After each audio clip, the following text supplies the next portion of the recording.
కొరింథీయులకు రాసినటువంటి మొదటి పత్రిక 15వ అధ్యాయం 33-34 వచనం.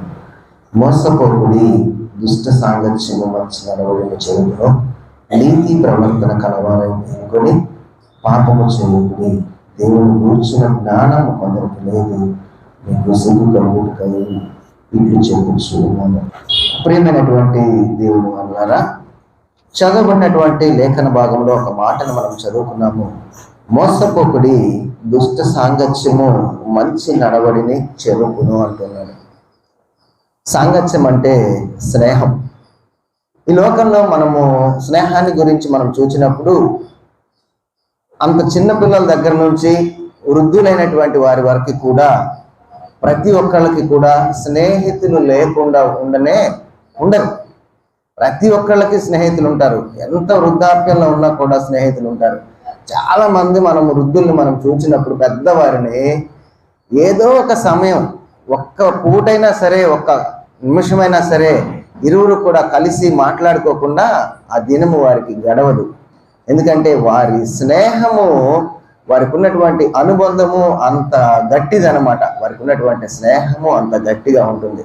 అయితే స్నేహం గురించి ఇంకా చెప్పుకోవాలంటే, ఇంట్లో మనకున్నటువంటి భార్యకు భర్తకు చెప్పుకోలేనటువంటి మాటలు కూడా మనము స్నేహితుని దగ్గర పంచుకుంటాం. ఎందుకంటే స్నేహానికి అంత విలువ ఉన్నది. స్నేహితులు అనేవాళ్ళు ఒక్కళ్ళు కూడా లేకుండా ఈ లోకంలో ఉండేటువంటి వారు ఎవరు కూడాను ఉండరు. అయితే ఆ స్నేహం ఎలాగుండాలంటే మంచి వారితో స్నేహంగా ఉండాలి. ఆ స్నేహము ఆరోగ్యకరమైనదే ఉండాలి. అలా ఉన్నప్పుడు ఈ లోకంలో వారి యొక్క బంధము క్రమంగా ఉంటుంది, చక్కగా ఉంటుంది, ఆరోగ్యకరంగా ఉంటుంది. లేదంటే మన స్నేహితుడు మంచివాడు కానప్పుడు మనం ఏం మాట్లాడినా సరే మన విషయాలన్నీ కూడాను బయటికి వెళ్ళిపోతూ ఉంటాయి. అందుకే దేవుని యొక్క వాక్యంలో మనం చూసినట్లయితే సామెతల గ్రంథము 13వ అధ్యాయము 20వ వచనంలో ఒక మాటను అక్కడ మనం చూడగలము. సామెతల గ్రంథము 13వ అధ్యాయము 20వ వచనంలో ఒక మాటను అక్కడ మనం చూడగలము. జ్ఞానుల సహవాసము చేయువాడు జ్ఞానము కలవాడగును, మూర్ఖుల సహవాసము చేయువాడు చెడిపో. లోకంలో ఒక సామెత చెప్తారు, 6 నెలలు సహవాసం చేస్తే వాళ్ళు వీళ్ళు అవుతారంట, వీళ్ళు వాళ్ళు అయిపోతారు. అందుకే దేవుని వాక్యం చెప్తా ఉంది, జ్ఞానుల సహవాసము చేయువాడు జ్ఞానము కలవాడు అవుతాడంట, మూర్ఖుల సహవాసము చేయువాడు మూర్ఖులు వాడు మరి చెడిపోయేటువంటి వాడు అవుతాడంట. కాబట్టి మనం ఈ లోకంలో ఎవరితోటి సహవాసం చేస్తున్నాము మనము ఆలోచన చేయవలసినటువంటి వారమై ఉన్నాం. ఒకసారి ఒక పెద్ద ఆయన మాట్లాడుతూ చెప్తూ ఉన్నాడు, ఒక వ్యక్తిని గురించి మనం చెప్పాలి అంటే నీ స్నేహితులు ఎవరో చెప్పురా, నీ గురించి నీ చరిత్ర అంతా నేను చెప్తాను అంటూ ఉన్నాడు. అంటే ఏంటి, మనము ఎవరితోటి స్నేహం చేస్తున్నాము, ఎలాంటి స్నేహితులతోటి మనం తిరుగుతున్నామో తెలిస్తే మన బ్రతికేందో కూడా తెలుస్తున్నాడు. కాబట్టి ఎవరితో మనం స్నేహం చేస్తూ ఉన్నామో జాగ్రత్తగా ఉండవలసినటువంటి వారమై ఉన్నాం. హృదయకాలంలో దేవుడు దీన్ని మనకి వాక్యాన్ని మనకి ఇచ్చాడంటే అంచె దినముల్లో మనము ఎంతో జాగ్రత్తగా ఉండవలసినటువంటి పరిస్థితి ఉన్నది. క్రైస్తవులుగానే ఉంటాము, మరి క్రైస్తవులుగా ఆత్మీయమైనటువంటి స్నేహితులుగానే మనం ఉంటాము. మనము ఎవరితోటి స్నేహం చేస్తున్నామో, ఎలాంటి వారితో స్నేహం చేస్తున్నామో దేవునికి చూడండి ఎంత ప్రేమ, అన్ని రకాలు కూడా మనకు నేర్పిస్తూ ఉన్నాడు. ఎంతో మంది దైవజనులు వచ్చి ఇక్కడ వాక్యం చెప్తూ ఉన్నప్పుడు ఆ వాక్యంలో ఉన్నటువంటి మర్మములను మనం తెలుసుకుంటూ ఉన్నప్పుడు మన ఆత్మీయ జీవితానికి, లోక సంబంధంగా మనం జీవించడానికి ఎంతో ఆత్మీయంగా మాటలు మేలుకరంగా ఉంటాయి. కొరింథీయులకు రాసినటువంటి మొదటి పత్రిక 5వ అధ్యాయము 6వ వచనంలో మాట చెబుతూ ఉన్నాడు, పులిసిన పిండి కొంచెమైనను ముద్ద అంతయు కూడా ఉదయ చేయనని మీరు ఎరగరా అంటూ ఉన్నాడు. మనము ఏదో కొద్దిగా స్నేహము కొద్దిగా చేస్తున్నామని అనుకుంటున్నామేమో, కానీ ఒక రోజుకి మనము కూడాను మారిపోయేటువంటి పరిస్థితి ఏర్పడతా ఉంది. మనం ఒక స్నేహితునితో కూర్చున్నప్పుడు ఏం మాటలు మాట్లాడుతున్నామో, తను మనకి ఏం చెప్తున్నాడు, మనం ఏమి వింటున్నామో మనము జాగ్రత్తగా ఉండవలసినటువంటి వారమై ఉన్నాం. ఈ మధ్యకాలంలో ఎక్కడైనా నలుగురు కూర్చున్నప్పుడు ఒక చిన్న మంచి మాటతో మొదలయ్యి అవి ఆ మాటలన్నీ కూడాను చాలా వ్యర్థమైనటువంటి మాటలుగా వెళ్ళిపోతూ ఉన్నాయి. గంట సేపు మాట్లాడుకుంటే దైవికమైనటువంటి మాటలు ఒకటో రెండో ఉంటాయి, దాంట్లో మిగిలినవన్నీ కూడా వ్యర్థమైనటువంటి మాటలే ఉంటాయి. అందుకే దేవుని వాక్యంలో హెచ్చరిస్తూ దేవుడు చెప్తూ ఉన్నాడు. ఎఫెసీయులకు రాసిన పత్రిక 5వ అధ్యాయము 6-7 వచనాలు మనము గనక అక్కడ చూసినట్లయితే దేవుడు అంటున్నాడు, వ్యర్థమైనటువంటి మాటల వలన ఎవ్వడును మిమ్మను మోసపరచనీయుడి, ఇట్టి క్రియల వలన దేవుని ఉగ్రత అవిధేయులైనటువంటి వారి మీదకి వస్తుంది. మనం కూర్చొని ఇంటి దగ్గర మాట్లాడుకుంటున్నాం అనుకుంటున్నాము, కొద్దిసేపు దైవికమైనటువంటి మాటలతో మొదలైనటువంటి మన మాటలు ఒక గంట సేపు స్నేహితులుగా మనం మాట్లాడుకుంటే మన మధ్యలో ఎక్కడెక్కడికో ఊరు దాటి, రాష్ట్రం దాటి, దేశం దాటి మాటలకి వెళ్ళిపోతాం. అవి దేవునికి ఇష్టమైనటువంటి మాటలు కాదంటున్నాడు. దేవుడు అంటున్నాడు, వ్యర్థమైనటువంటి మాటల వలన ఎవడును మిమ్మును మోసపరచనీయుడి, ఇట్టి క్రియల వలన దేవుని ఉగ్రత అవిధేయులైనటువంటి వారి మీదకి వస్తూ ఉంది. వ్యర్థమైనటువంటి మాటలు మాట్లాడుకోవద్దు అంటున్నాడు. ఇంకా ఏముంటాయి మన మాటల్లో? ఒక్కొక్కసారి అపవిత్రతతో కూడినటువంటి మాటలు ఉంటాయి. దాని గురించి కూడా దేవుడు రాయిస్తూ తిమోతికి రాసినటువంటి 2వ పత్రిక 2వ అధ్యాయము 16వ వచనంలో ఒక మాటను మనం అక్కడ చూసినట్లయితే, అపవిత్రమైన ఒట్టి మాటలకు విముఖుడవై ఉండుము, అట్టి మాటలాడువారు మరి ఎక్కువగా భక్తిహీనులగుదురు అంటాడు. చిన్నగా మొదలైనటువంటి మన మాటలు ఎవరి గురించో చెడ్డగా చెప్పుకోవటం మొదలవుతాయి. చిన్న చిన్నగా ఆ మాటల మధ్యలో అపవిత్రతకు దారి తీస్తుంది. అలాంటి మాటలకు నువ్వు దూరంగా ఉండయ్యా అని చెప్తున్నాడు. దేవుని నమ్మినటువంటి పిల్లలకి దేవుడు ఇచ్చేటంటే అపవిత్రమైనటువంటి మొట్టి మాటలకు విముఖుడవై ఉండుము, అట్టి మాటలారు వారు మరీ ఎక్కువగా భక్తిహీనులు అయిపోతారంట. ఒకరోజు తప్పుగా మాట్లాడుకున్నాం, ఆ రోజు లేచి ప్రార్థన చేసుకుని, ప్రభువా ఎన్నో మాటలు మాట్లాడుకున్నాం, మా మాటల దోషం ఉంటే క్షమించండి అని ప్రార్థన చేసుకుని వెళ్తాం. మరుసటి రోజు మాట్లాడుకున్నాం, 2వ రోజు మాట్లాడుకున్నాం, 4 రోజులు మాట్లాడుకున్న తర్వాత ఆ మాటలకి మనం కూడా అట్రాక్ట్ అయిపోయి మనం కూడా అపవిత్రమైనటువంటి వాళ్ళంగా అయిపోయేటువంటి వారంగా ఉంటాం. ఒక్కొక్కసారి మనము కొన్ని తెలిసి తెలియక చాలాసేపు ఒక్కొక్కళ్ళము స్నేహితులుగా కూర్చొని ఎన్నో సంభాషణలు అక్కడికి తీసుకుని వచ్చి ఎక్కువగా మాట్లాడేసుకుంటా ఉంటాం. దాన్ని ఏమంటాము? విస్తారమైనటువంటి మాటలు అంట. విస్తారమైనటువంటి మాటలు, ఎక్కువ మాటలు మాట్లాడుకుంటా ఉంటాం. ఏదో ఎక్కడెక్కడో సంభాషణ తీసుకొచ్చి మాట్లాడుకుంటా ఉంటాము. ఆ సంభాషణ ఒకదానికి లింక్ అవుతూ చాలా దూరం వెళ్ళిపోతూ ఉంది. విస్తారమైనటువంటి మాటల్లోకి వెళతాం. అందుకే చెప్తాడు సామెతల గ్రంథము 10వ అధ్యాయము 19వ వచనంలో, విస్తారమైనటువంటి మాటల్లో దోషం ఉంటుందని చెప్తున్నాడు దేవుడు. కాబట్టి మనము స్నేహితులతో ఏమి మాట్లాడుతూ ఉన్నామో, ఎలా మాట్లాడుతూ ఉన్నామో, ఎవరితో మనం స్నేహం చేస్తూ ఉన్నామో ఈ లోకంలో ఉన్నప్పుడు చాలా జాగ్రత్తగా ఉండాలని దేవుడు మనల్ని హెచ్చరిస్తూ ఉన్నాడు. అందుకే దావీదు ఒక మాట అంటాడు, 39వ కీర్తనలో దావీదు మాట్లాడుతూ చెప్తున్నాడు, నా నాలుకతో పాపము చేయకున్నట్లు నా మార్గములను జాగ్రత్తగా చూసుకొందును, భక్తిహీనులు నా ఎదుట ఉన్నప్పుడు నా నోటికి చిక్కము ఉంచుకొందును అనుకొంటిని అంటూ ఉన్నాడు. నా నాలుకతో పాపము చేయకుండానట్లు నేను నా మార్గములను జాగ్రత్తగా చూసుకుంటాను. నేను ఎక్కడ ఎవరితో మాట్లాడుతున్నా కూడా నేను నా నాలుకతోటి పాపము చేయకున్నట్లు, పాప సంబంధమైనటువంటి మాటలు నేను మాట్లాడకుండా నేను నా నాలుకను జాగ్రత్తగా చూసుకుంటాను. భక్తిహీనులు నా ఎదుట ఉండినప్పుడు నా నోటికి చిక్కము ఉంచుకొందును అంటాడు. మనం ఎక్కడైనా మాట్లాడుతున్నాం అనుకోండి, అన్నిలతోటి మాట్లాడుతూ ఉన్నప్పుడు దైవిక సంబంధమైనటువంటి మాటలు మనం వాళ్ళకి చెప్పాలని ప్రయత్నం చేస్తాము. కానీ వారేం చేస్తారో తెలుసా? మనల్ని లోక సంబంధమైనటువంటి మాటల్లోకి మనలను తీసుకువెళతారు. అందుకే దావీదు అంటున్నాడు, అలాంటి వాళ్ళతో నేను మాట్లాడేటప్పుడు నా నోటికి చిక్కము ఉంచుకొందును అంటున్నాడు. గేదెలకి చిక్కం కడతారు. ఏంటి? ఆ చిన్న దూడలు ఏమైనా మట్టి అవి ఏమైనా తినకుండా వాటికి కడతారు. దావీదు కూడా అంతే అంటున్నాడు, నా నోటికి నేను చిక్కాన్ని ఉంచుకుంటాను. ఎందుకో తెలుసా? భక్తిహీనుల ఎదుట నేను ఎవరితోనైనా మాట్లాడేటప్పుడు ఏమైనా పొరపాటు నేను మాట్లాడుతానేమోనని నా నోటికి నేను చిక్కాన్ని ఉంచుకుంటాను అంటున్నాడు. ఇంకా నా నాలుకతో పాపము చేయకున్నట్లు నా మార్గములను జాగ్రత్తగా నేను చూసుకుంటాను అని చెప్తున్నాడు. మనం కూడా అలాగే ఉండాలి. లోకంలోకి వెళ్ళినప్పుడు స్నేహితులు అనేవాళ్ళు మనకు అనేక మంది ఉంటారు. క్రైస్తవులకు క్రైస్తవ స్నేహితులే కాదు, అన్యులైనటువంటి వారు కూడా అనేక మంది స్నేహితులు మనకు ఉంటారు. మనం వారితో మాట్లాడుతూ ఉన్నప్పుడు ఏం మాట్లాడుతున్నామా, ఎలా మాట్లాడుతున్నామా అని మనము జాగ్రత్తగా మన మాటల్ని గమనించుకోవాలని దేవుని యొక్క వాక్యం మనకు చెప్తా ఉంది. అందుకే కీర్తనల గ్రంథము 1వ అధ్యాయంలో చెప్తూ ఉన్నాడు, దుష్టుల ఆలోచన చొప్పున నడవక, పాపుల మార్గమున నిలవక, అపహాసకులు కూర్చుండు చోటున కూర్చుండుక, యెహోవా ధర్మశాస్త్రమును ఆనందించుచు దివారాత్రము దాన్ని ధ్యానించువాడు ధన్యుడు అంటూ ఉన్నాడు.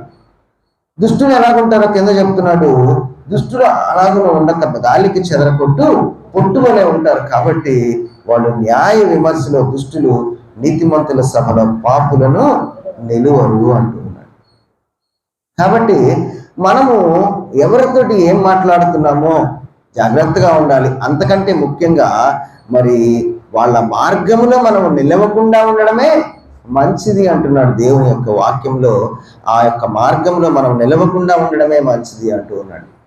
ఉదాహరణకి మనం చూసినట్లయితే సాతాను ఏదేను వనంలోకి వచ్చింది. అవ్వమ్మతోటి ఎంతసేపు మాట్లాడిందో మనకు తెలియదు.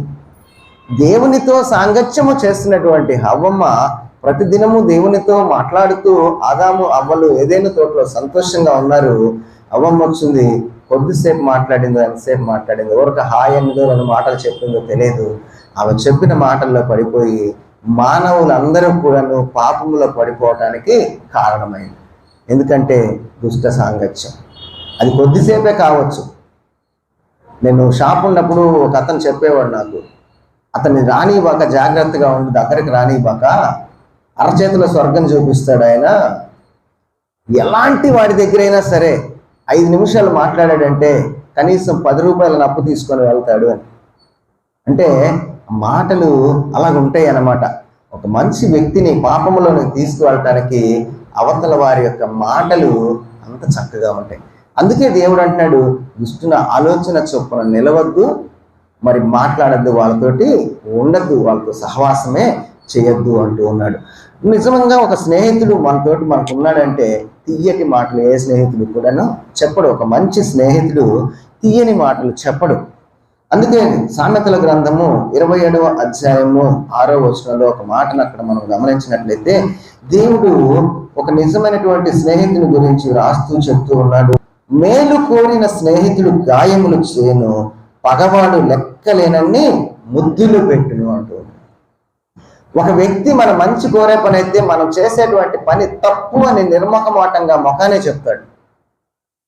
అదే చెడ్డ స్నేహితుడైతే, కరెక్ట్ బ్రదర్, నువ్వు చేసే చాలా కరెక్ట్, అక్క నువ్వు చేసే చాలా కరెక్ట్, అక్క నువ్వు మాట్లాడే మాట చాలా కరెక్ట్ చెల్లి అని చెప్తాడు. ఇప్పుడు దేవుడు ఏదైనా వనంలో ఆదాము అవ్వలకు ఆజ్ఞించాడు. కానీ ఆ సాతాను వచ్చి ఏం చెప్పింది? దేవుడు చెప్పాడు కదా జాగ్రత్తగా ఉండండి అని చెప్పలేదు. నువ్వు తిన్నా చనిపోవు అని చెప్పింది. దినము నువ్వు చనిపోవు అని చెప్పింది. కానీ ఒక మంచి స్నేహితుడు ఏం చెప్తాడంటే, ఆకలైనా కూడా దాన్ని తాకద్దు నీవు. దేవుడు ఆజ్ఞ చెప్పాడు కాబట్టి ఆకలైనా కూడా నీవు దాన్ని తాగద్దు అంటే. అందుకే ఇక్కడ చెప్తున్నాడు, ఒక మంచి స్నేహితుడు, మరి మేలు కోరేటువంటి ఒక స్నేహితుడు ఒక గాయములు చేస్తాడంట.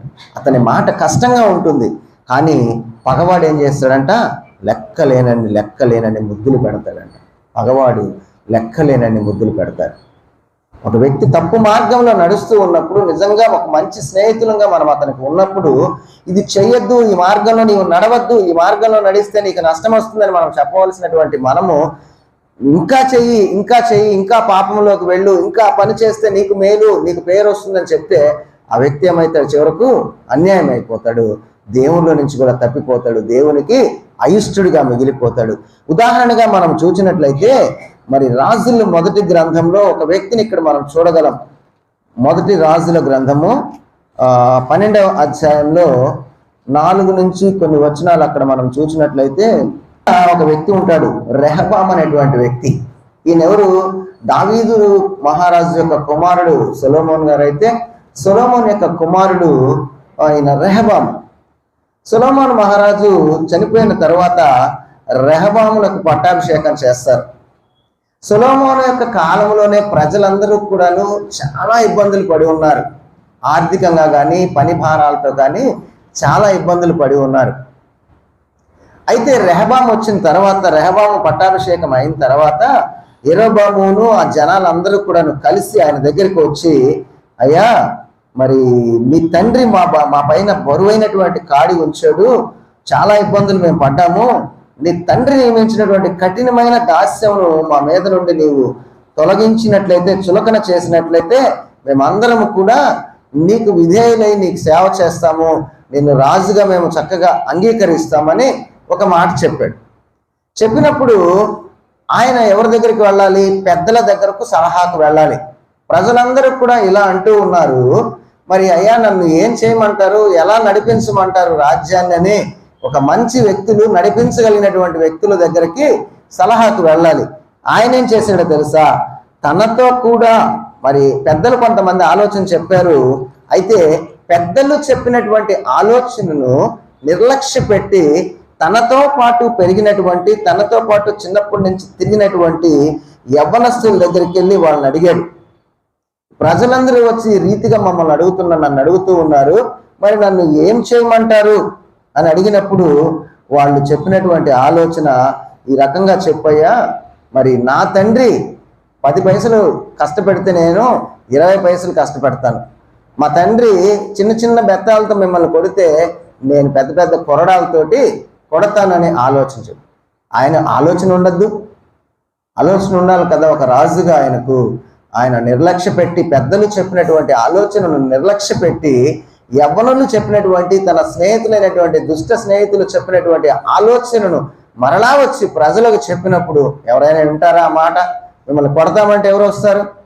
కానీ ప్రజలు అందరూ కూడా ఎదురు తిరిగారు, ఆయన రాజ్యానికి వ్యతిరేకులు అయిపోయారు. ఒకే ఒక గోత్రం ఆయన దగ్గర మిగిలింది. మిగిలిన గోత్రాలన్నీ కూడాను సపరేట్గా బయటకు వచ్చేసి యెరోబామును రాజుగా చేసుకొని ప్రత్యేక రాజ్యాన్ని వాళ్ళు ఏర్పరచుకున్నారు. ఆయన మాట్లాడినటువంటి ఒక మాట, ఆయన తీసుకున్నటువంటి ఒక చెడ్డ సలహా వలన ఏమైందో తెలుసా? రాజ్యమే 2 ముక్కలుగా చీలిపోయింది. రాజ్యమే 2 ముక్కలుగా చీలిపోయింది. అందుకే సామెతల గ్రంథము 15వ అధ్యాయంలో ఒక మాటను అక్కడ మనం గమనించగలము. సామెతల గ్రంథము 15వ అధ్యాయము 1వ వచనంలో ఒక మాటను మనం చూస్తే, మృదువైనటువంటి మాట క్రోధమును చల్లార్చును, నొప్పించు మాట కోపమును రేపును అంటూ ఉన్నాడు. మనం ఎవరితోటైనా మాట్లాడేటప్పుడు ఎలాగ మాట్లాడాలంటే మృదువుగా మాట్లాడాలి. ఆ కఠినమైనటువంటి మాటలు కోపాన్ని రేపుతాయి. అవతల వ్యక్తికి ఇష్టం కానటువంటి మాటలు, వ్యతిరేకమైనటువంటి మాటలు కోపాన్ని రేపుతాయి. మృదువైనటువంటి మాట మరి చక్కగా మరి కోపాన్ని చల్లారుస్తుంది. వాళ్ళకి ప్రేమతో కూడినటువంటి మాటలను మనము మాట్లాడవలసినటువంటి వారమై ఉన్నాము.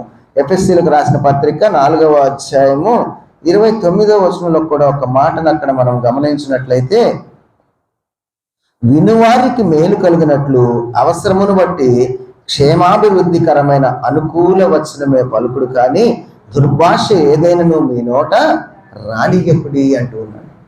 ఎవరితోటైనా ఒక స్నేహితునితోటి మనం మంచి మాటలు మాట్లాడుతూ ఉన్నప్పుడు ఆ స్నేహితునికి మనం ఇవ్వవలసినటువంటి సలహా ఏంటంటే, ఏదైనా ఒక మాట మాట్లాడినప్పుడు అవతల వాళ్ళకి మేలు కలిగేటువంటి మాటలే మాట్లాడాలి, కానీ ఏదైనా చెడ్డ మాటలు మీ నోట్లో రానివ్వకండి అంటారు. ఎవరైనా అనారోగ్యంతో ఉన్న వాళ్ళ దగ్గరికి వెళ్ళి ఒకళ్ళ దగ్గరికి వెళ్ళామనుకోండి, డాక్టర్ అంటాడు, వాళ్ళతో చెప్పుకుంటాడు బహుశా ముందే, నీ టైం ఇంకా అయిపోయింది, నీ జీవితము ఇంక కష్టము, ఎన్ని మందులు వాడినా నీకు పనిచేయటం లేదు, నువ్వు ఇంకా బ్రతకవు అని చెప్పారనుకోండి. వాళ్ళ దగ్గరికి వెళ్ళినప్పుడు మనం ఏం చెప్పాలి? డాక్టర్లు ఏమన్నా దేవుళ్ళ? డాక్టర్లు వాళ్ళు చెప్తారు అంతే, కానీ ఏదైనా సరే దేవుని చేతిలో ఉంది. నువ్వు నేను ప్రార్థన చేద్దాంలే, దేవుడు నిన్ను స్వస్థపరుస్తాడు, లేవతీసి మరలా మందిరానికి నడిపిస్తాడని మాట్లాడాలి. డాక్టరే చెప్పిన తర్వాత మనం ఎంతయ్యా? ఆయన 4 రోజులు అంటే మనం 2 రోజులకి పోవచ్చు అంటే సాయంత్రానికి పోతాం. ఎలా మాట్లాడాలి? మనం జాగ్రత్తగా అవతల వ్యక్తికి మేలు కలిగేటట్టు మాట్లాడవలసినటువంటి వారమై ఉన్నాం. ఆ రెహబాము దుష్ట స్నేహితులతో ఆలోచన చేసి తన ఇష్టానుసారంగా మాట్లాడిన వల్ల ఏమైందో తెలుసా? మా రాజ్యమే 2గా చీలిపోయింది. చివరి వరకు కూడా 2గానే ఉంది, కానీ రాజ్యం ఎప్పుడు కూడాను ఏకం కాలేదు. ఒక రాజ్యాన్ని చీల్చివేయడానికి ఆ దుష్ట స్నేహితుల మాటలు ఆ విధంగా ఉన్నాయి. అందుకే మనము మన స్నేహితులు ఎవరు, ఎలాగున్నాము, ఎవరితో ఎలా మాట్లాడుతున్నాము, వారు మనతోటి ఏం మాట్లాడుతున్నారో మనము ఆలోచన చేయవలసినటువంటి వారమై ఉన్నాము. మరి ఇంకొక మాట మనం గమనించినట్లయితే మన మాటలు కష్టపెట్టకుండా ఉండేటువంటిగా ఉండాలి. యోబులోకి మనం వెళదాం. యోబు గ్రంథము, యోబు అనేటువంటి ఒక ఆయన బైబిల్ గ్రంథంలో ఉన్నారు. ఆయన ఎంతో నీతిమంతుడు, మరి ఎంతో దేవుని దృష్టిలో ఉన్నటువంటి వాడు, మరి ఎంతో ఆస్తిపాస్తులు ఆ దేశంలో కలిగి మంచి పేరు కలిగినటువంటి వాడు, దేవుడు అంటే ఎంతో భయభక్తులు కలిగినటువంటి వ్యక్తిగా మనం చూస్తూ ఉన్నాం. అయితే ఆయనకి అనుకోకుండా ఒకరోజు తనకున్నటువంటి బిడ్డలందరూ చనిపోయారు, తనకున్నటువంటి ఆస్తి అంతా కూడా పోయింది, తన శరీరంలో ఉన్నటువంటి ఆరోగ్యం కూడా పోయి అనారోగ్యం వచ్చేసి ఎంతో కష్టమైనటువంటి పరిస్థితిలో ఉన్నాడు. అలాంటి కష్టమైనటువంటి పరిస్థితిలో కూడా దేవుని యొక్క భక్తిని ఆయన విడిచిపెట్టలేదు. అలాంటి స్థితిలో కూడా తన భార్య వచ్చి తనను మాట్లాడుతూ ఉంది, అయ్యా ఏమిటి ఇంకా ఇంత కష్టపడుతున్నావు కదా, నీ యొక్క భక్తిని విడిచిపెట్టవా అంటూ ఉన్నాడు. భార్య అడిగినప్పుడు చెప్తున్నాడు, మేలు అనుభవించినప్పుడు సంతోషంగా ఉన్నాం కదా, మరి ఇలాంటి పరిస్థితుల్లో దేవుణ్ణి నీవు వ్యతిరేకించమంటున్నావు అని భార్యకి ఎదురు మాట్లాడి చెప్పాడు. కానీ దేవుని పక్షంగా ఏ రోజు కూడా ఆయన దేవుణ్ణి బట్టి నోటితో కూడా పాపము చేసినటువంటి వ్యక్తిగా మనం ఆయన్ని చూడం. అయితే ఆయన కష్టంలో ఉన్నాడని ఆయన్ని పలకరించడానికి ఆయన స్నేహితులు వచ్చారు. మనకి ఈ లోకంలో స్నేహితులు ఎలాగుంటారో, మనకి ఏదైనా బాగలేనప్పుడు మనల్ని పలకరించడానికి ఎలాగైతే వస్తారో, అలాగే ఆయన్ని పలకరించడానికి కూడా ఆయనకి 3 స్నేహితులు వచ్చారు. అది యోబు గ్రంథం 2వ అధ్యాయం 11వ వచనంలో రాసి ఉంటుంది. తెమానీయుడైనటువంటి ఎలీఫజు, షుహీయుడైన బిల్దదు, నయమాతీయుడైనటువంటి జోఫర్ అనేటువంటి 3 స్నేహితులు ఆయన దగ్గరికి వచ్చారు. ఆయన ఎంతో బాధపడుతూ ఉన్నాడు, ఆయన కష్టపడుతూ ఉన్నాడు, ఒళ్ళంతా గాయాలైపోయినాయి, బూడిదలో కూర్చొని పెంకు పెట్టి గీరుకుంటూ ఉన్నాడు. భయంకరమైనటువంటి స్థితిలో ఆయన ఉన్నప్పుడు భార్య కూడా మాట్లాడుతూ ఉంది. స్నేహితులు ఆయన్ని ఓదార్చడానికి వచ్చారు. ఆయన అనుకొని ఉండొచ్చు, నా స్నేహితులు వచ్చారు, నేను ఒంటరిగా పడున్నాను, భార్య కూడా వ్యతిరేకంగా మాట్లాడుతూ ఉంది కాబట్టి నా స్నేహితులైనా నన్ను ఓదారుస్తారేమోనని అనుకో ఉండవచ్చు. ఆ యోబు ఎంత భక్తిపరుడు, ఎంత నీతిమంతుడు, ఆ ప్రదేశంలో తను ఉన్నటువంటి దేశంలో ఎంత పేరు ప్రఖ్యాతులు కలిగినటువంటి వాడో, దేవునికి ఎంత ఇష్టంగా జీవించేటువంటి వాడో అంతవరకు కూడా అందరికీ బాగా తెలుసు. ఆయన బాగున్నప్పుడు ఎవరు కూడా ఆయన్ని పేరు పెట్టి చూపించలేదు. కానీ ఎప్పుడైతే తనకు అనారోగ్యం వచ్చిందో, మనం కూడా ఇలాంటి పరిస్థితుల్లో మన జీవితంలో అనుభవించి ఉంటాం. మన పరిస్థితి కొద్దిగా మెతకపడగానే మన పరిస్థితుల్ని ఎంత భయంకరంగా తీసుకువెళ్తారంటే, దుష్ట స్నేహితులు మనకు ఉన్నట్లయితే భయంకరమైనటువంటి స్థితిలోకి తీసుకువెళ్తారు. అసలే మనం ఆలోచించలేనటువంటి స్థితిలో ఉంటే వారు చెప్పేటువంటి మాటల వలన మన ఆలోచనలు ఇంకా పక్కదోవ పట్టిపోయి ఇంకా భయంకరమైనటువంటి స్థితిలోకి మనము వెళ్ళిపోయేటువంటి పరిస్థితి ఏర్పడతా ఉంది. ఈ 4 స్నేహితులు వచ్చి చెప్తూ ఉన్నారు. 4వ అధ్యాయంలో 3 నుంచి కనుక మనం గమనించినట్లయితే, అనేకులకు నీవు బుద్ధి నేర్పిన వాడవు, బలహీనమైన చేతులను బలపరచినటువంటి వాడవు, నీ మాటలు తొట్టిల్లు వానని ఆదుకొని ఉండెను, కృంగిపోయిన మోకాళ్ళు గలవానని నీవు బలపరచుద్దు అంటున్నాడు. ఒక పక్క చెప్తున్నారు ఆయన గురించి, నీవు అనేకులకు బుద్ధి చెప్పినటువంటి వాడవు, బలహీనమైనటువంటి వాళ్ళని నీవు బలపరిచావు, కృంగిపోయినటువంటి వాళ్ళని నీ మాటలతోటి నీవు లేవనెత్తావు. అంటే అప్పటి వరకు ఆయన మంచి పనులు చేసినట్లేగా, వాళ్ళే చెప్తున్నారుగా, మంచి పనులు చేసినట్టే చెప్తా ఉన్నారు. కానీ కిందకొచ్చి తెలుగు అంటున్నాడు, అయితే ఇప్పుడు శ్రమ నీకు కలుగగా నీవు దుఃఖాక్రాంతుడవైతివి, అది నీకు తగలగా నీవు కలవరపడుచు ఉన్నావు. నీకు శ్రమ వచ్చినప్పుడు నువ్వు దుఃఖంలోకి వెళ్ళిపోయావు, ఆ కష్టం నీకు తగిలినప్పుడు నీవు కలవరపడుచు ఉన్నావు. అయితే అంటున్నాడు కింద, నీ భక్తి నీకు ధైర్యము పుట్టించదా, నీ యథార్థ ప్రవర్తన నీకు నిరీక్షణకు ఆధారము కాదా, జ్ఞాపకము చేసుకును. నిరపరాధి అయిన ఒకడు ఎప్పుడైనా నశించినా, యథార్థవర్తనుడు ఎక్కడైనా నిర్మూలమైనా, నేను చూచినంత వరకు అక్రమమును దున్ని కీడును విత్తువారు దాన్ని కోయుదురు, దేవుడు ఊదగా వారు నశించుదురు అంటూ ఉన్నారు. ధైర్యం చెప్పవలసినటువంటి వాళ్ళు ఏం మాట్లాడుతున్నారంటే, నీతిమంతుడు ఎక్కడైనా చెడిపోవడం చూసావా, యథార్థవంతులు ఎక్కడైనా కూడా కష్టపడ్డారా, ఎక్కడైనా నిర్మూలమయ్యారా, నిరపరాధైనటువంటి ఒకడు ఎక్కడైనా నశించాడా అంటున్నాడు. యోబు దేవుడు స్వస్థపరుస్తాడు, నువ్వు నీతిమంతుడు అని అంటం లేదు, క్వశ్చన్ చేస్తున్నారు. అక్కడ క్వశ్చన్ చేస్తున్నారు. అంటే నువ్వు ఏదో చెడ్డ పని చేశావు నీవు, కాబట్టి నీకు ఈ రోగం వచ్చిందని చెప్తూ ముందర వరకు ఏమన్నారు? ఆయన్ను పొగిడినట్లుగా మాట్లాడారు, చివరికి వచ్చేసరికి కష్టపెట్టినట్టుగా మాట్లాడుతూ ఉన్నారు. అందుకే అంటాడు, దేవుడు విని విని విని ఇన్ని అధ్యాయంలో వాళ్ళ మాటలు వాళ్ళ సంభాషణ అంతా కూడా విని 39వ అధ్యాయంలోకి వచ్చేటప్పుడు చెప్తూ ఉన్నాడు, దేవుడు యోగుతో మాట్లాడుతూ దేవుడు అంటూ ఉన్నాడు, జ్ఞానము లేటి మాటలు చెప్పి ఆలోచన చెరుపుతున్నటువంటి వీడెవడు? జ్ఞానం లేని మాటలు చెప్పి నీ ఆలోచన చెరుపుతూ ఉన్నారు యోగు. నా శక్తి ఏంటి అని చెప్పి ఆ 39వ అధ్యాయం అంతా 38వ అధ్యాయం నుంచి 41వ అధ్యాయం వరకు కూడాను యోగుతో దేవుడు మాట్లాడతాడు. వారి ఇరువురికి సంభాషణ జరుగుతుంది. చివరికి ఏమైందో తెలుసా? వాళ్ళు చెప్పినటువంటి ఆ దుష్ట ఆలోచనలకు దేవుడికి కూడా ఇష్టం కానటువంటి పక్షంలో దేవుడే వాళ్ళతో చెప్తాడు, యోబు దగ్గరికి వెళ్ళి ప్రార్థన చేయించుకొని, యోబు నిమిత్తం నువ్వు బలి అర్పిస్తేనే మిమ్మల్ని నేను అంగీకరిస్తాను అన్నప్పుడు మరి యోబు చేత ప్రార్థన చేయించుకొని చివరికి దేవునికి వాళ్ళు బలి అర్పించిన తర్వాతనే దేవుడు వాళ్ళని క్షమించాడు. ఒక వ్యక్తి కష్టంలో ఉన్నప్పుడు ఒక మంచి స్నేహితుడైతే ఆయన దగ్గరికి వెళ్ళి చల్లని మృదువైనటువంటి మాటలు చెప్పి ఓదారుస్తాడు. కానీ ఒక చెడ్డ స్నేహితుడు తన ఇష్టం వచ్చినట్టుగా మాట్లాడతాడు. ఎవరికైనా భక్తులుగా ఉన్నటువంటి వాళ్ళకి, విశ్వాసులుగా ఉన్నటువంటి వారికి ఏదైనా ఒక వ్యాధి వచ్చినప్పుడు మరి ఆ వ్యాధి ఎందు నిమిత్తం వచ్చిందో మనకు తెలియదు, తనకు వచ్చినటువంటి కష్టం ఎందు నిమిత్తం వచ్చిందో మనకు తెలియదు.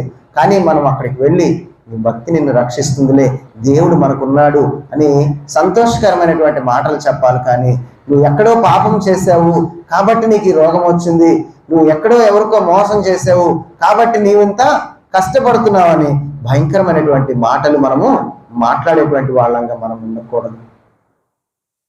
మరి మనం చేసినటువంటి స్నేహము ఎలాంటి స్నేహితులతో మనం చేస్తున్నాము? నిజంగా అలాంటి ఆలోచనలు ఉన్నట్టయితే అది దుష్ట సంబంధమైనటువంటి ఆలోచనలు, అలాంటి దుష్టునికి దూరంగా ఉండమని దేవుని యొక్క వాక్యము చెప్తా ఉంది. సామెతల గ్రంథము నిజమైనటువంటి ఒక స్నేహితుని గురించి మనం చూసినట్లయితే సామెతల గ్రంథము 17వ అధ్యాయము 17వ వచనాన్ని ఒకసారి మనం చదువుకుందాము. నిజమైనటువంటి స్నేహితుడు విడువక ప్రేమించును, దుర్దశలో అట్టివాడు సహోదరుడుగా ఉండును అంటున్నాడు. నిజమైనటువంటి స్నేహితుడు మనకి కష్టం వచ్చినా కూడా మనల్ని ప్రేమించి మనతోటే నిలబడతాడు. ఒకవేళ భార్య వెళ్ళిపోవచ్చేమో, కానీ మనకి ఇబ్బందులు వచ్చిన పిల్లలు మనల్ని విడిచిపెట్టవచ్చేమో, కానీ నిజమైనటువంటి ఒక స్నేహితుడు దుర్దశలో మనకు విడువక ప్రేమిస్తూ మనకి సహోదరుడుగా ఉంటాడు. చాలా మంది స్నేహితులు మనం చూస్తాం, ఎంత వృద్ధాప్యంలో ఉన్నప్పటికీ కూడా వారు రోజు కనీసం ఒక్కసారన్నా కలుసుకొని ఎన్ని కష్టాలు ఉన్నా వారు మాట్లాడుకోకుండా, ఒకళ్ళ గురించి ఒకళ్ళు చెప్పుకొని బలపరుచుకోకుండా చాలా మంది వెళ్ళరు. చాలా మంచి స్నేహితులు. ఈరోజు స్నేహాలన్నీ ఎలాగుంటాయంటే, మనకు ఒక వ్యక్తి ఉపయోగపడినంత కాలం కూడా అతన్ని మనం స్నేహితుడిగా భావిస్తాము, నటిస్తాము, తిరుగుతూ ఉంటాము అతనితోటి. అతనికి ఏదైనా కష్టం రాగానే విడిచిపెట్టి వెళ్ళిపోతాము. కానీ నిజమైనటువంటి స్నేహితుడు ఎంత కష్టం వచ్చినా కూడా విడువక ప్రేమిస్తాడు. దుర్దశలో అతనికి వచ్చినటువంటి కష్టమైనటువంటి పరిస్థితుల్లో కూడా అతనికి సహోదరుడిగా ఉంటాడు. అలాంటి నిజమైనటువంటి స్నేహితులతో మనము స్నేహం చేయవలసినటువంటి వారమై ఉన్నాం. నిజమైనటువంటి స్నేహితుడు కష్టకాలంలో కూడా తోడుగా ఉంటాడనే దానికి ఒక ఉదాహరణ నేను చెప్పగలను. 2వ సమూయేలు గ్రంథంలో 9వ అధ్యాయము 1 నుంచి 13 వచనాల్లో మనం చూసినట్లయితే అక్కడ దావీదు ఒక మాట అంటున్నాడు, నేను నా స్నేహితుడిని బట్టి ఉపకారం చేయటానికి సౌలు కుటుంబంలో ఎవరైనా ఉన్నారా అని. అంటే సౌలు రాజుగా ఉన్నప్పుడు సౌలు చేసేటువంటి పనులు ఇష్టం లేక దావీదుని రాజుగా దేవుడు ఎన్నుకున్నాడు. దావీదు తర్వాత పశ్చాత్తాపం అయిన తర్వాత ఎన్నో కష్టాలు పడ్డాడు. తన పిల్లల ద్వారా కూడా రాజ్యాన్ని విడిచిపెట్టి వెళ్ళవలసినటువంటి పరిస్థితి వస్తుంది. అయితే సౌలుకు ఒక కుమారుడు ఉన్నాడు, ఆయన పేరు యోనాతాను. సౌలు కుమారుడు యోనాతాను. ఆ యోనాతానుకి దావీదుకి స్నేహం కుదురుతుంది. దావీదు చిన్నవాడుగా సౌలు దగ్గరికి వచ్చినప్పుడే వారి ఇరువురికి స్నేహం కుదురుతుంది. ఆ స్నేహము ఎంతటి గొప్ప స్నేహం అంటే, సౌలు మహారాజు దావీదును చంపడానికి ప్రయత్నం చేస్తుంటే సౌలు గారి యొక్క ఆలోచనను ముందుగానే దావీదుకు తెలియపరిచి దావీదుని తప్పించేటువంటి వాడు. ఎవరైనా ఉంటారా? ఒక తల్లిదండ్రులు ఒక వ్యక్తి మీద కక్ష కట్టుకొని ఉన్నప్పుడు ఆ కుటుంబము ఆ వ్యక్తిని ప్రేమిస్తుందా? ఎక్కడైనా ఆ కుటుంబంలో ఉన్నటువంటి పిల్లలు కక్షగా ఉన్నటువంటి వ్యక్తిని ప్రేమించరు. ఎంత స్నేహితులైనా సరే, మా నాన్న నీ మాట అన్నావు, మా అమ్మ నీ మాట అన్నావు కాబట్టి పో, నువ్వు కూడా నాకు దూరస్తుడు అని అంటారు.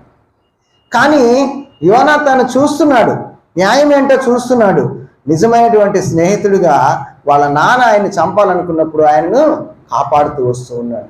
దావీదు మహారాజు పడినటువంటి కష్టాలన్నీ అయిపోయిన తర్వాత దేవుడు ఆయన మరలా సింహాసనం ఎక్కించి పట్టాభిషేకం జరిగిన తర్వాత దావీదు తన రాజ్యాన్ని స్థిరపరుచుకున్న తర్వాత దావీదు ఆలోచన చేస్తా ఉన్నాడు, నా స్నేహితుడు ఒక ఆయన ఉండాలి, ఆయన కుటుంబంలో ఇంకా ఎవరైనా ఉన్నారేమో. సౌలు రాజు చనిపోయాడు, యోనాతాను చనిపోయాడు. తర్వాత దావీదు చేస్తున్నటువంటి ఆలోచన, ఇంకా ఎవరైనా కుటుంబంలో ఉన్నారేమో, నా స్నేహితుడు కదా, వాళ్ళకి మేలు చేద్దామని ఆలోచన చేస్తున్నాడు. వారికి కష్టం వచ్చిందిలే, దానికి ప్రయత్నం చేశారు, నన్ను ఎన్నో ఇబ్బందులు పెట్టారు అనేటువంటి ఆలోచనను ఆయన చేయటం లేదు. కానీ ఆయన ఏమంటున్నాడో తెలుసా, మరి ఇంకా నాకు ఎవరైనా ఉన్నారేమో, ఆ కుటుంబంలో మిగిలినటువంటి వారు ఎవరైనా ఉన్నారేమో, నేను సహాయం చేయాలని ఆలోచన చేస్తూ ఆ మాట చెప్తూ ఉన్నాడు. మరి 2 సమూయేలు 9వ అధ్యాయంలో 1వ మాట చూసినట్లయితే, యోనాతానును బట్టి నేను ఉపకారము చూపుటకు సౌలు కుటుంబంలో ఎవరైనా కలడా అని దావీదును అడుగుతూ ఉన్నప్పుడు, మరి సౌలు సేవకుడైనటువంటి సీబా అనేటువంటి ఒకడు దావీదు దగ్గరికి తీసుకుని వచ్చినప్పుడు అడుగుతూ ఉన్నాడు, ఎవరైనా ఉన్నారా అంటే, మరి మెఫీబోషెత్ అనేటువంటి ఒక కుంటివాడు ఒకడు మిగిలి ఉన్నాడు అంటే, అతనికి ఈ సీబాని తన ఆస్తి అంతా తనకిచ్చేసి, తన పొలాలన్నీ కూడా తనకిచ్చేసి, సీబాని గార్డియన్గా పెట్టి తన జీవిత కాలము బ్రతికినంత కాలము కూడా నా భోజనం వాళ్ళ దగ్గరే నీవు భోజనం చేస్తావు అని చెప్పి ఆ మెఫీబోషెత్తుని దగ్గర చేర్చుకున్నటువంటి వ్యక్తిగా మనం చూస్తాము. ఒక నిజమైనటువంటి స్నేహితుడు కష్టకాలంలో కూడా విడువక ప్రేమిస్తాడు, చివరికి తన దుర్దశలో కూడా తనకి సహోదరుడిగా ఉంటాడు. దావీదు చూడండి, వారి యొక్క స్నేహము ఎంత మంచిదంటే నిజమైనటువంటి స్నేహం. కానీ దేవుని వాక్యం చెప్తా ఉంది, అంచె దినాలు వచ్చినప్పుడు స్నేహితులే కాదు కదా, మన సొంత భార్యకు కూడా నోట్లో మాటలు చెప్పుకోలేనటువంటి పరిస్థితులు వస్తాయని చెప్తా ఉంది దేవుని యొక్క వాక్యం. నిజమండి అది. ఈరోజు భర్త విషయాలు భార్య బయట చెప్తుంది, భార్య విషయాలు భర్త బయట చెప్తూ ఉన్నాడు. ఈరోజు స్నేహితులుగా అనుకున్నటువంటి వారు ఆ మాటలు విన్నప్పుడు వాళ్ళని ఇంకా బలపరచాల్సింది పోయి వ్యర్థమైనటువంటి మాటలతో మోసం చేసి కుటుంబాలను విచ్ఛిన్నం చేసుకుంటూ ఉన్నారు. ఈరోజు దేవుడు అనంతమైనటువంటి జ్ఞాని, దేవుడు ఏ మాట కూడా ఊరకనే వ్రాయించడు. ఒక మాటను మనం చూద్దాం. మీకా గ్రంథము 7వ అధ్యాయంలో 5వ వచనాన్ని మనం చూసినట్లయితే, మరి రాబోయేటువంటి దినాల్లో జరగబోయేటువంటి సంగతుల గురించి దేవుడు మాట్లాడుతూ చెప్తూ ఉన్నాడు, స్నేహితుని యందు నమ్మిక ఉంచవద్దు, ముఖ్య స్నేహితుని నమ్ముకొనవద్దు, నీ కౌగిట్లో పడుకొని ఉన్నదాని ఎదుట నీ పెదవులకు ద్వారమునకు కాపు పెట్టుము. కుమారుడు తండ్రిని నిర్లక్ష్య పెట్టుచున్నాడు, కుమార్తె తల్లి మీదకిని కోడలు అత్త మీదకిని లేచెదరు, ఎవరి ఇంటి వారు వారికే విరోధులు. భార్య దగ్గరికి కూడా నోట్లో ఉన్నటువంటి మాటలు దాచుకోమంటున్నాడు అంటే ఏంటండి? చూడండి పరిస్థితులు, ఎలాంటి పరిస్థితులు రాబోతూ ఉన్నాయో దేవుడు ముందుగా హెచ్చరిస్తూ ఉన్నాడు. ఈ లోకంలో ఒకవేళ మన స్నేహితులు మంచివారు కాకపోవచ్చు, భార్యాభర్తలు ఒకళ్ళ విషయాలు ఒకళ్ళు బయట పెట్టుకునేటువంటి పరిస్థితి ఉండవచ్చు, వాళ్ళు ఉన్నటువంటి ప్రేమ నటన కావచ్చేమో, కానీ దేవుడు ఇచ్చినటువంటి స్నేహితుడు ఒక ఆయన మనకున్నాడు. ఈ లోకంలో నా స్నేహితులు నన్ను మోసం చేశారని మనం అనుకోవచ్చు, నిజంగా నాకు ఎవరు స్నేహితులు లేరు, నేను మంచి మాట చెప్పుకోవడానికి ఒక మంచి స్నేహితుడు లేడు అని మనం అనుకోని బాధపడుతూ ఉండొచ్చేమో, కానీ మన జీవితాన్ని వ్యర్థం చేసుకోకుండా దేవుని మాటను మనం విన్నట్లయితే దేవుడు మనకు ఒక స్నేహితుడిని మనకి ఇచ్చాడు. సువార్త 12వ అధ్యాయం 4వ వచనంలో ఒక మాటను చూసినట్లయితే, యేసుక్రీస్తు వారు ఈ లోకంలో ఉన్నప్పుడు ఆయన మాట్లాడుతూ చెప్తున్నాడు, నేను మీకు స్నేహితుడని అంటూ ఉన్నాడు. యేసుక్రీస్తు వారు, ప్రభు అయినటువంటి యేసుక్రీస్తు వారు మనల్ని ఏమంటున్నాడు? స్నేహితులు అంటున్నాడు. ఆయన దేవుడుగా, మనం భక్తులుగా ఆయన మాట్లాడలేదు. నేను మీకు స్నేహితుడిని, మీరు నాకు స్నేహితులు అంటూ ఉన్నాడు. అదే మాట యోహాను సువార్త 15వ అధ్యాయము 13 నుంచి 15 వచనాలు కూడా మనం ఆ మాటను మనం గమనించగలం. యోహాను సువార్త 15వ అధ్యాయము 13 నుంచి 15 వచనాల్లో మాట, తన స్నేహితుల కొరకు తన ప్రాణము పెట్టువాని కంటే ఎక్కువైన ప్రేమ కలవాడు ఎవడు?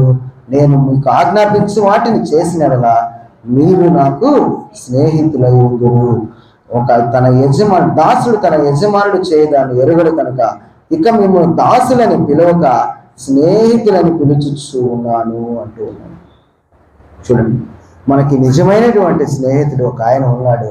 ఆయనే ప్రభు అయినటువంటి యేసుక్రీస్తు వారు.